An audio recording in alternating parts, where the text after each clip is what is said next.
Muy buenos días, Marcela Mariana, directora de Derechos Humanos de la Municipalidad de Merlo. ¿Qué tal? ¿Cómo estás? Te saludamos Diego y Elena. Bien, ¿cómo andan? ¿Todo bien? Bien. Bueno, te invitábamos medio como para charlar, no sé si pudiste escuchar un poco el bloque de actualidad, pero medio estábamos haciendo como una intro al programa del día de hoy, cosas que nos vienen preocupando. Y Sí. justamente la Dirección de Derechos Humanos sacó un trabajo en estos días que hablaba de la violencia institucional, así que más o Sí. menos un poco repasar todo eso. Viste que, bueno, explotó hace 15 días en Estados Unidos la situación de racismo, con el asesinato de parte de la policía de George Floyd. Después en Tucumán, hace unos días también tuvimos una situación en la que asesinaron A Luis a Luis Espinosa. Espinosa. La, la semana pasada entraron violentamente en Chaco las fuerzas policiales a secuestrar prácticamente y maltratar, a abusar a una familia con. Apareció este fiscal en estos días de, hablando de desahogo sexual y bueno, de alguna manera estamos tratando de hacer un tejido para pensar algunos temas y justo salió también el trabajo que vienen realizando ustedes desde la dirección. Más o menos un poco, bueno, escuchar cuál es tu opinión sobre estos temas y que nos cuentes bien de qué se trató ese trabajo. Bueno, sí, ustedes saben, el mes de mayo, el 8 de mayo, es el Día Nacional de lucha contra la violencia institucional. Eh, Nos pareció que era el momento de presentar un trabajo en el mes de mayo que veníamos haciendo, ¿no?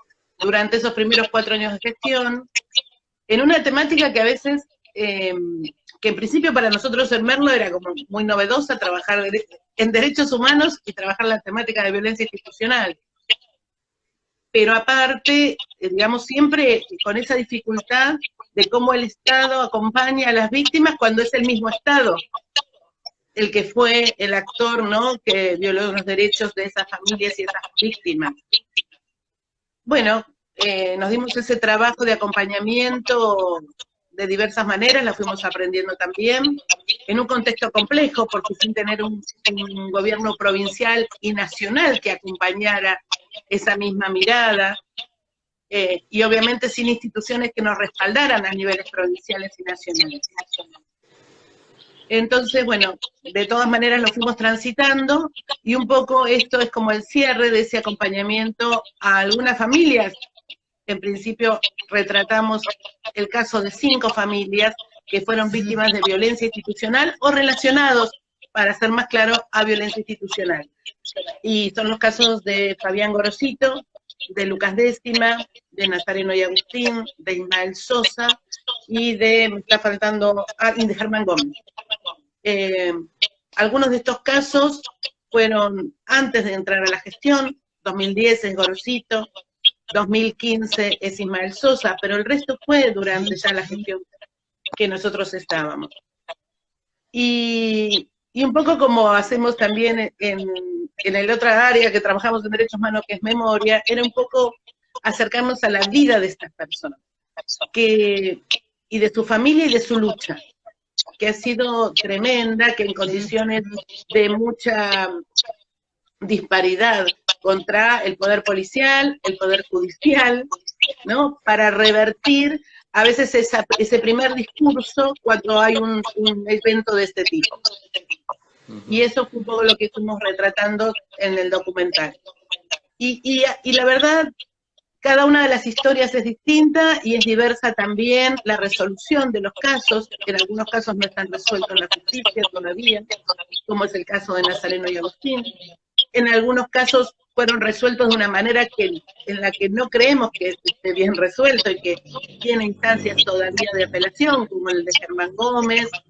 Pero en otros casos, por ejemplo, el de Lucas Décima tuvo una resolución en el marco de lo que correspondía en tiempo y forma, y ahí fueron muy importantes los actores sociales, los actores de las organizaciones que acompañaron a la familia de Lucas, las instituciones de distintos lugares.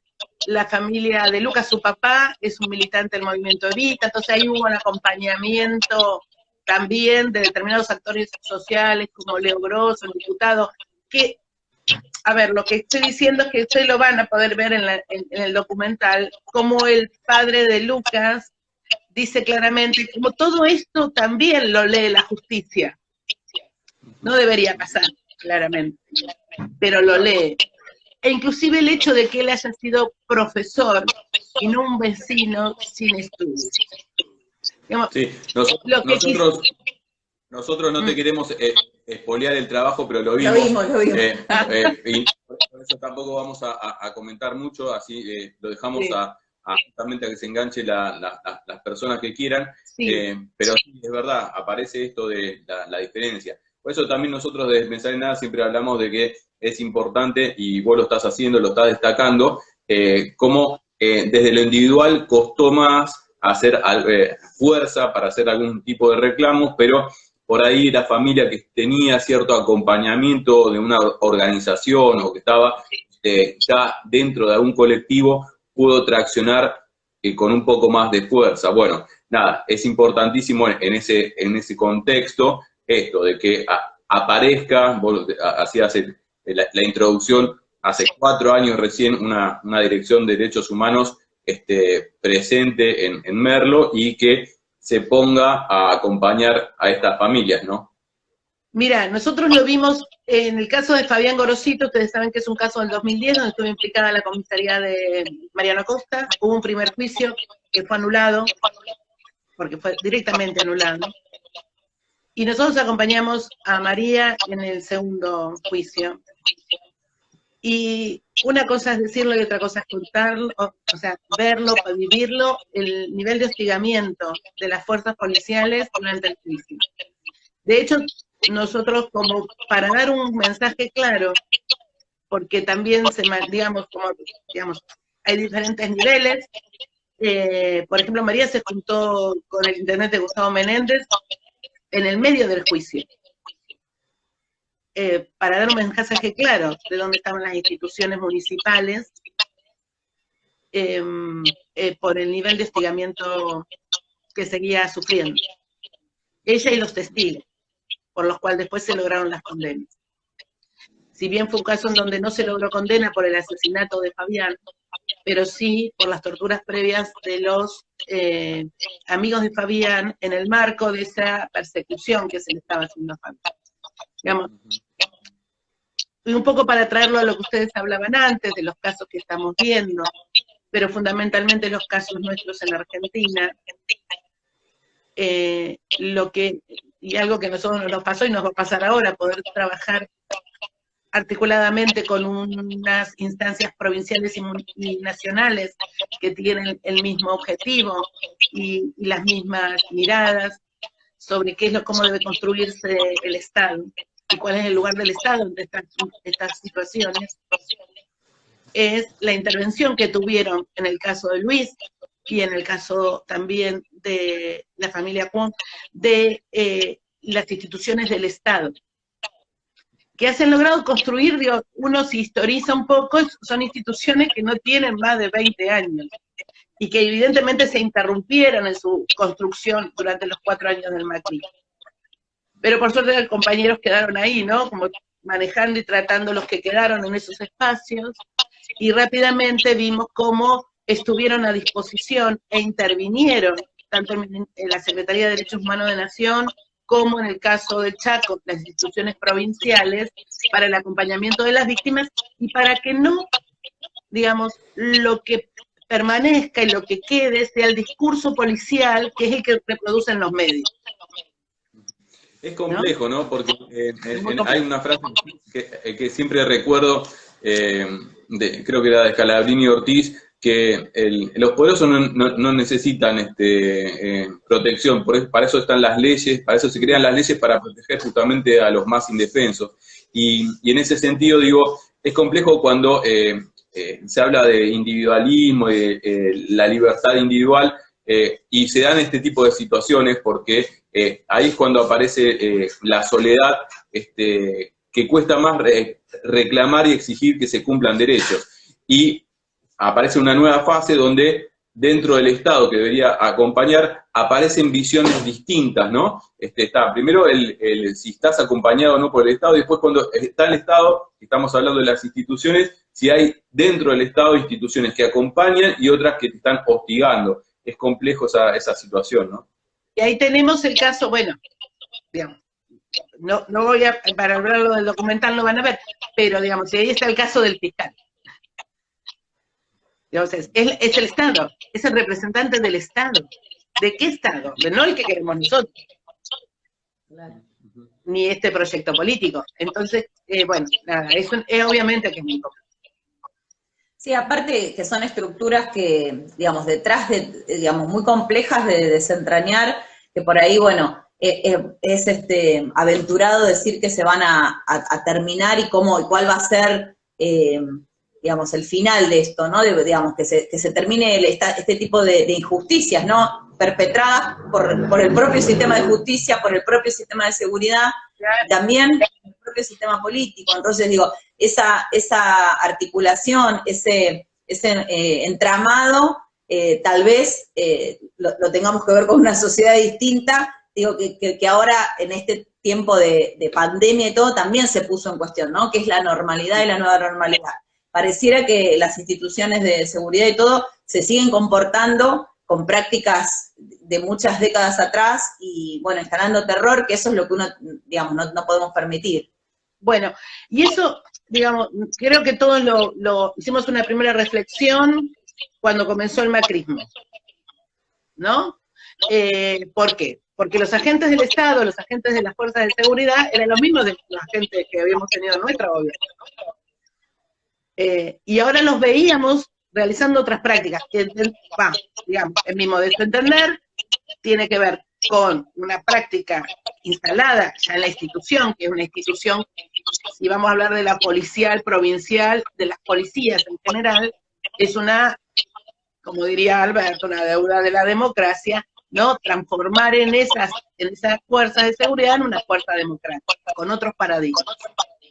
De todas las instituciones del Estado que se han transformado, nos queda la justicia y nos queda la policía para empezar.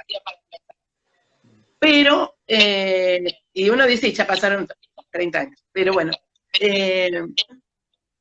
la otra cuestión, entonces, claramente, lo primero es aquello en donde se formaron y aquello que ya viene como incorporado como parte de eso, lo vimos enseguida en los primeros accionares, que después además fue, obviamente, respaldado por las mismas instituciones políticas a las autoridades políticas. Bueno, eso es una lectura que hicimos todos. ¿Qué pasó cuando ahora este nuevo gobierno? Antes ya de la pandemia, pero durante la pandemia, fuimos también testigos de accionares, por decirlo livianamente, abusivas, de prácticas abusivas, ¿no? Rayanas a la violencia institucional, o sea, primero, como parte de la violencia institucional, digamos, no llegamos a muertes, pero hay un montón de prácticas abusivas anteriores a la muerte de una persona. Y ahí también hay el Estado, digamos, el Ejecutivo, a través de las instituciones que tiene, enseguida intervino, sancionando a esos efectivos. Eso es sumamente importante, porque esa es la estructura institucional también lo lee. Entonces siempre es muy importante, y lo que decimos, algo que obviamente nosotros compartimos, que tiene que ver la importancia de la conducción política y del proyecto político que tenga quien gobierna.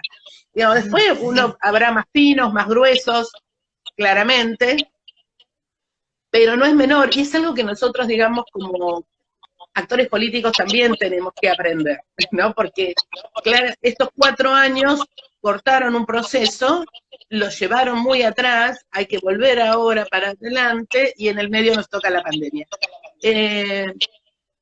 Exactamente.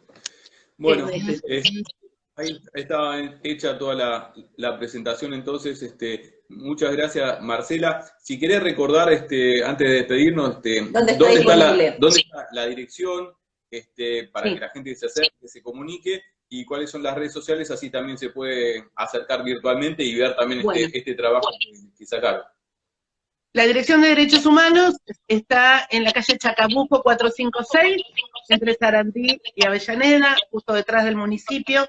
Nosotros seguimos trabajando, aún en pandemia, con una guardia, porque las situaciones de vulnerabilidad de derechos, en todo el aspecto de los derechos, digamos, hay que seguir atendiéndolas. Tuvimos un mes muy álgido con la situación de las personas detenidas, que son de Merlo, y el acompañamiento a sus familias, para que entendieran cuál era la situación ante la parálisis del sistema judicial, ¿no? Eso nos estuvo muy ocupados. Y después, bueno, nuestras redes son Derechos Humanos Merlo, en Facebook, en Instagram, y tenemos también un canal de YouTube, que es donde está colgado el documental. Así que bueno. Gracias, Marcela, por esta comunicación. Chicos, nos vemos. Muchas gracias. Gracias. Hasta la próxima. Chao, chao. Bueno, era Marcela Maidana, directora de Derechos Humanos del municipio de Merlo, con quien estuvimos hablando sobre violencia institucional.